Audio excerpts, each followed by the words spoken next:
বাংলাদেশের ইনকিলাব মঞ্চের আহ্বায়ক ওসমান হাদী হত্যা মামলায় গ্রেপ্তার আরও এক। পশ্চিমবঙ্গ পুলিশের এসটিএফ শুক্রবার গভীর রাতে নদিয়া জেলার কল্যাণী এক্সপ্রেসওয়ে এলাকা থেকে গ্রেপ্তার করেছে। এসটিএফ সূত্রের দাবি যে 8 তারিখে কিন্তু এই ওসমান হাদী হত্যা মামলায় প্রথম গ্রেপ্তার হয় আলমগীর এবং ফয়সাল। পশ্চিমবঙ্গের উত্তর 24 পরগনা জেলার ভারত বাংলাদেশ সীমান্তের বনগাঁ এলাকা থেকে এই ফয়সাল এবং আলমগীরকে গ্রেপ্তার করা হয়। গ্রেপ্তার করার পর বিধাননগর মহকুমা আদালতে তুলে 14 দিনের পুলিশ হেফাজতে নিয়ে তদন্ত করে।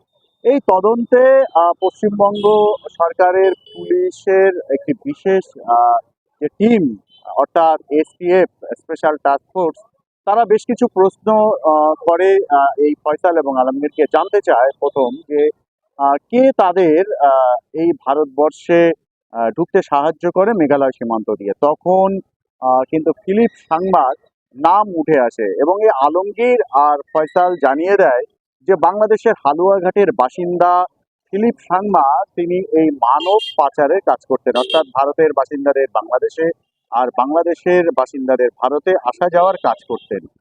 তাদের অর্থাৎ এই ওসমান হাদীকে খুনের পর আলমগীর এবং ফয়সাল এই ফিলিপ সাংমার মারফত কিন্তু মেঘালয় রাজ্য দিয়ে ভারতবর্ষে ঢোকে। এরপর তারা বিভিন্ন জায়গা ঘুরে বনগাঁয় আশ্রয় নেয়। আর অন্যদিকে বাংলাদেশ পুলিশের তরফ থেকে এই ফিলিপ সাংমার কিন্তু খোঁজ করছিল এবং একের পর এক ডেরা বদল করে এই ফিলিপ সাংমা ভারতবর্ষে ঢোকে। ভারতবর্ষে ঢোকার পর কিন্তু এসটিএফ যেহেতু আলমগীর এবং ফয়সালকে জিজ্ঞাসাবাদ করে এবং এই ফিলিপ সাংমার খোঁজ পায়, ঠিক সেই মতো ফিলিপ সাংমাকে কিন্তু শুক্রবার গভীর রাতে গ্রেপ্তার করে এবং শনিবার সকালে বিধাননগর মহকুমা আদালতে তুলে নিজেদের হেফাজতে নিয়ে জেরা করে। পশ্চিমবঙ্গ পুলিশকে ইতিমধ্যেই জেরায় আলমগীর এবং ফয়সাল কিন্তু জানিয়েছে যে এই যে ওসমান হাদীকে কাদের নির্দেশে খুন করা হয়েছিল।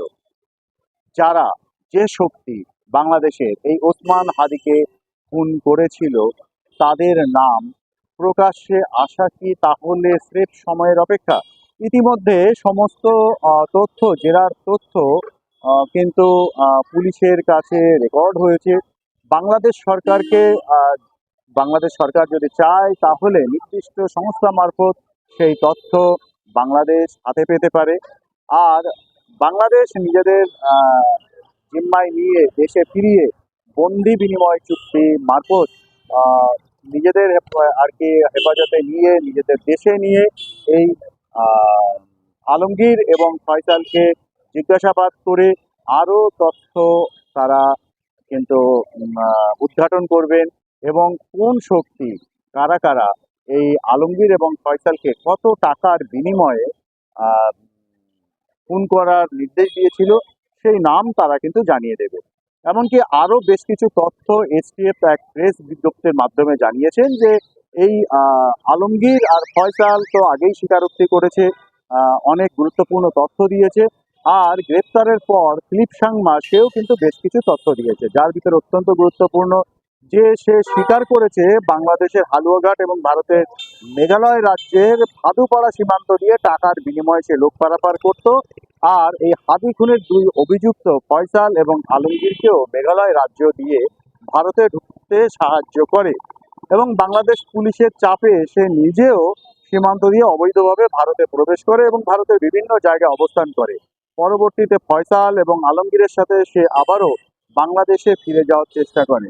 আর ফিলিপ সাংমাকে আজ অর্থাৎ 14/3/2026 তারিখে আদালতে পেশ করা হয়েছে, তাকে পুলিশ হেফাজতেও নেওয়া হয়েছে। স্বাভাবিকভাবে এই হাদী খুনের মামলায় অত্যন্ত গুরুত্বপূর্ণ তথ্য উঠে এসছে এবং সব মিলিয়ে পশ্চিমবঙ্গে গ্রেপ্তারের সংখ্যা 3। এখন এই ত্রয়ীকে নিজেদের হেফাজতে নিয়ে আরও কি কি তথ্য উঠে আসে এবং সেই তথ্যগুলো আদালতে আগামী 21শে মার্চ পেশ করা হবে। সেই দিন এসটিএফ কি কি তথ্য পেশ করে আমাদের সেই দিনের জন্য কিন্তু অপেক্ষা করতে হবে।